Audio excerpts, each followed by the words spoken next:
नमस्कार बंधुरा माई रोज गार्डने आपनादेरके अनेक अनेक स्वागतम। तो এই যে গাছগুলি এখন আপনারা দেখছেন এগুলো হচ্ছে বড় গাছ। প্রচণ্ড গরমে এই সমস্ত বড় গাছের উপর যে খুব ক্ষতি হয় এমনটা নয়। শীতকালে যেরকমভাবে গাছগুলো থাকে অবশ্যই সেই রকম না থাকলেও এই সমস্ত বড় গাছগুলি কিন্তু গরমের সময় মোটের উপর ভালো থাকে। কিন্তু আমরা যারা টবে গাছ করছি, ছাদের মধ্যে আমাদের যাদের গাছ আছে, তো সেই গাছগুলিকে সতেজ রাখতে গেলে কি করতে হবে সেই নিয়েই আজকের ভিডিওটি শেষ অবধি দেখবেন। ভালো লাগলে একটি লাইক দেবেন। চ্যানেলে যারা নতুন এসেছেন তারা প্লিজ চ্যানেলটিকে সাবস্ক্রাইব করে মাই রোজ গার্ডেনের পাশে থাকবেন। দেখুন বন্ধুরা, এই গাছের পরিচর্যা আমি যেরকমভাবে দিয়েছি, মানে প্রত্যেক দিন ধরে ধরে, তো সেই রকমভাবেই এপ্রিল মাসের প্রথম থেকে কিন্তু পরিচর্যা শুরু হয়েছে।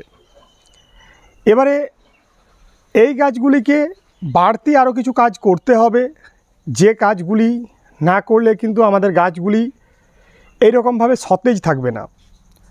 টবের গাছের ক্ষেত্রে পাতা পুড়ে পুড়ে যায়, পাতা হলুদ হয়ে যায়, গাছ আস্তে আস্তে দুর্বল হয়ে যায়, ইত্যাদি ইত্যাদি প্রচুর কিন্তু প্রবলেম হয়।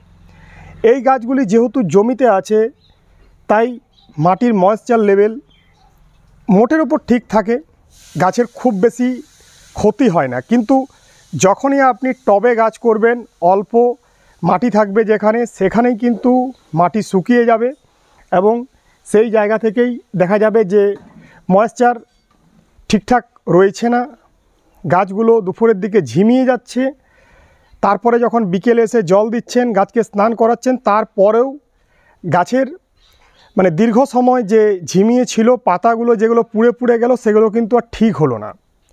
তার মানে গাছকে এখন বাড়তি কিছু করতে হবে, যেটা করলে পরে গাছের এই রোদ নেওয়ার ক্ষমতাটা বৃদ্ধি পাবে। তো গাছ যাতে রোদ সহ্য করতে পারে তার জন্য আমাদেরকে এখন কি করতে হবে সেই ব্যাপারটাই চলুন একদম আমরা টবের গাছ দেখিয়ে আলোচনা করি। দেখুন বন্ধুরা, এই হচ্ছে আমার টবের গাছ। জমির গাছ যেরকমভাবে দেখালাম, টবের গাছেও কিন্তু দেখুন ততটাই সুন্দর কিন্তু হয়ে আছে। প্রত্যেক মাসভিত্তিক যে পরিচর্যার রুটিন দেওয়া হয় সেই রুটিন এই গাছগুলিতেও কিন্তু ফলো করা হয়। অনেকে বলেন টবের গাছ আর জমির গাছের পরিচর্যা আলাদা, কিন্তু এটা একদমই নয়। টবের গাছের যে পরিচর্যা হয় জমির গাছের ক্ষেত্রেও সেই পরিচর্যা হয়। শুধুমাত্র খাবার দেওয়া বা বিভিন্ন জিনিসপত্র যেগুলো আমরা স্প্রে করি বা টবের মাটিতে দিই, পরিমাণগুলো আলাদা হয়, ডোজ আলাদা হয়। এছাড়া কিন্তু পরিচর্যা সম্পূর্ণ একটি বড় গোলাপ গাছে যখন আমরা 2 গ্রাম 1 লিটার জলে নিয়ে খাবার স্প্রে করি, একটি টবের ছোট গাছের ক্ষেত্রে তখন আমরা সেটাকে 1 গ্রাম খাবার দিয়ে স্প্রে করি। এছাড়া কিন্তু কোনো আলাদা নেই। টবের গাছেও যদি আমরা 19-19-19 খাবারটি দিই, জমির গাছের ক্ষেত্রেও আমরা সেই 19-19-19 খাবারটিই দিই। অন্য কোনো খাবার এখানে কিন্তু আলাদা করে দেওয়া হয় না।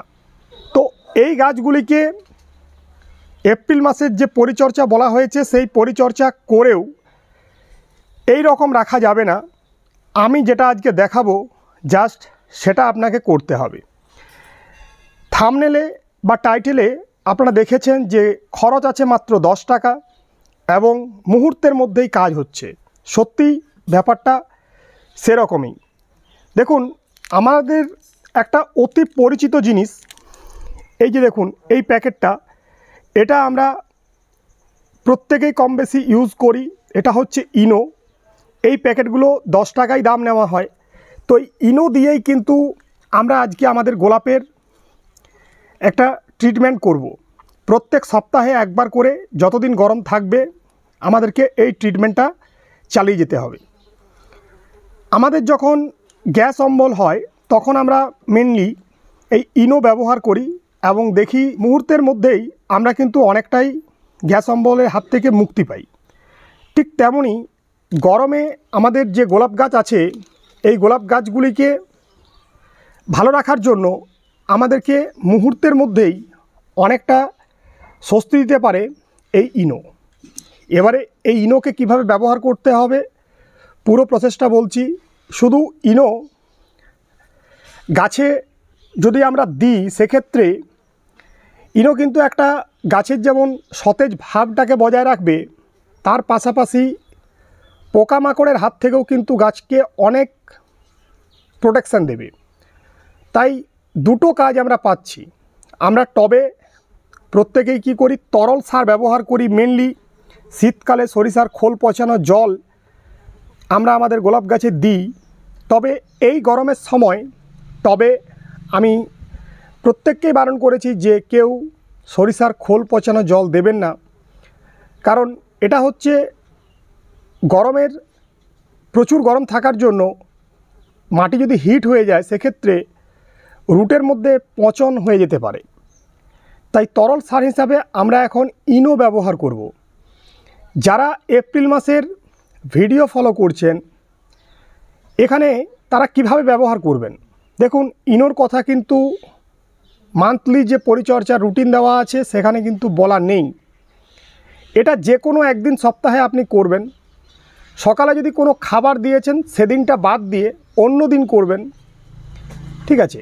বিকেলের টাইমে করা যাবে, সকালের টাইমে করা যাবে, যে সময় আপনার মানে করতে সুবিধা আছে সেই সময় আপনি করবেন। কি না, প্রথমে 1 লিটার জল নিয়ে নেবেন, এরকম একটা 10 টাকার ইনো প্যাকেট নিয়ে নেবেন, ঠিক আছে। 1 লিটার জলে ইনোটা আপনারা ঢেলে দেবেন, ভালোভাবে ঝাঁকিয়ে নেবেন। প্রথমে যেটা করবেন সেটা হচ্ছে গাছে ভালোভাবে স্প্রে করে দেবেন, ঠিক আছে।